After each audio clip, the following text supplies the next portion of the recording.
फर्ज कर लीजिए एक लड़का लड़की को लेके भाग गया। लड़की के बाप ने पंचायत बिठाल के कहा कि फला लड़के ने मेरी लड़की का मुंह काला कर दिया है, अब मेरी लड़की समाज में मुंह दिखाने के लायक नहीं है, सच्चा फैसला करिए। पंचायत ने लड़की को बरामद कर लिया। लड़का लड़की दोनों आ गए, लड़के के घर वाले भी बैठे हैं और लड़की के घर वाले भी बैठे हैं। अब पंचायत का काम क्या होना चाहिए? पंचों का काम यह होना चाहिए कि ये देखें लड़का लड़की को लेके भागा या लड़की लड़के को लेके भागी। अब यह होना चाहिए था। अब सवाल पैदा होता कि नहीं साहब, दोनों राजी थे इसलिए दोनों भागे, तो फिर मुझे बताइए कि फिर ये कहां का फैसला है कि जब दोनों अपनी अपनी रजामंदी के साथ भागे तो तुम जुर्माना सिर्फ लड़के के ऊपर लगाते हो और लड़के का जुर्माना लेकर उस जिनाकार लड़की को दे देते हो। ये कहां का आदल है और कहां का इंसाफ है और कहां का फैसला है? मुझे सरपंच और पंचायत पर बैठने वाले ये लोग बताएं। कल कयामत के दिन इन सरपंचों को भी अपने अपने जुर्म का हिसाब और अपने अपने फैसलों का हिसाब देना होगा। कुरान करीम ने तो जब लड़का या लड़की में जिना होता है तो जिनाकारी के मामले में लड़की की गलती को माना है। कुरान जब लड़का किसी लड़की के साथ जिना करता है तो कुरान लड़की की गलती ज्यादा मानता है। और इसीलिए कुरान पढ़िए, कुरान ने क्या कहा? अज़्ज़ानियतु वज़्ज़ानी फजलिदू कुल्ल वाहिदतिन मिनहुमा मिअत जल्दा। जिना करने वाली लड़की और जिना करने वाले लड़के, इन दोनों में से हर एक को 100 कोड़े मारो। अगर वो गैर शादीशुदा है तो, कुंवारे हैं तो कितने कोड़े मारो? 100। और अल्लाह ने यहां क्या कहा? जिना करने वाली लड़की, यानी पहले लड़की का नाम लिया, बाद में क्या कहा?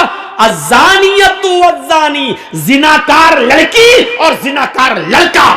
पहले लड़की फिर लड़का, क्योंकि जिना की शुरुआत लड़की की तरफ से होती है। अगर लड़की किसी लड़के को जिना के लिए दावत न दे तो कोई लड़का किसी लड़की के साथ जबरदस्ती जिना कर ही नहीं सकता है। जबरदस्ती वो होती है कि खींच के खेत में ले जाए और उसके साथ मुंह काला करे। लेकिन लड़का लड़की दोनों गोदा सिमन से भागकर किशनगंज में पकड़े जाए तो इसका मतलब यह है कि लड़का लड़की को खींच के नहीं ले गया है, बल्कि लड़का और लड़की दोनों राजी थे।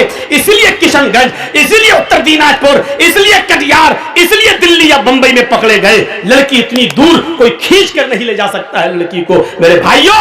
और जब शुरुआत लड़का और लड़की दोनों की रजामंदी से हुई है तो फिर जुर्माना सिर्फ लड़के पर लगाया जाए और उस जुर्माने का पैसा लड़की या लड़की के मां बाप को दे दिया जाए। हराम है, हराम है, हराम है ये फैसला।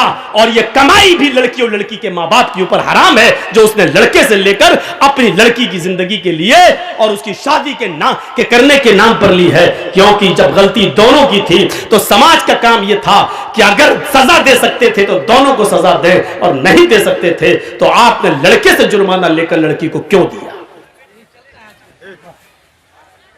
चलता है तभी तो बोले, आपकी परमिशन की जरूरत थोड़ी थी।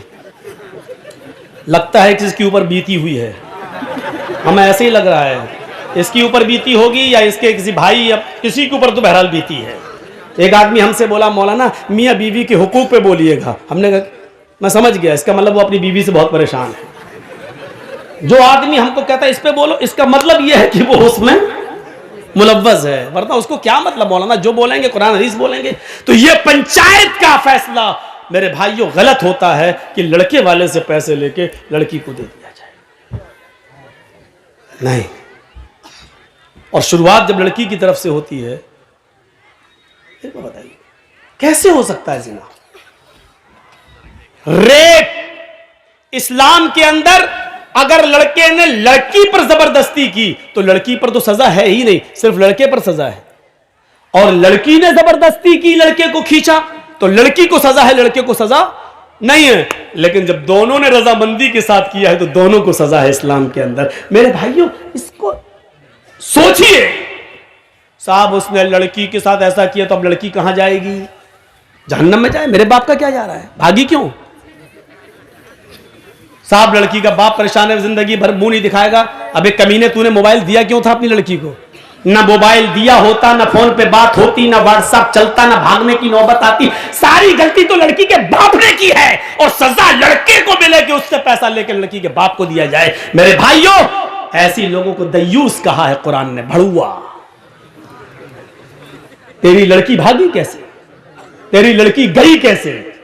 तेरी लड़की उस लड़के के साथ लिंक में आई कैसे? तू कर क्या रहा था? घर में क्या कर रहा था तूने अपनी लड़की का से सवाल जवाब क्यों नहीं किया? तूने अपनी लड़की की निगरानी क्यों नहीं की? उस लड़की की नौबत लड़के तक पहुंचने की कैसे आई है? क्या बाप की गलती नहीं है? अगर ऐसी जगह पर पंचायत में हमें बिठाया जाए तो लड़की को 100 कोड़े मारने के साथ साथ 20 कोड़े बाप को भी मरवाऊं। तेरी तरबियत अच्छी नहीं थी इसलिए लड़की भागी है, तू भी मुजरिम है। जिनाकारी के मामले में, रेप के मामले में लड़कियों का किरदार आगे जा रहा है। मेरे भाइयों, समाज के लोगों को चाहिए कि सिर्फ एक तरफा सजा ना सुनाई जाए, एक तरफा सजा ना सुनाई जाए।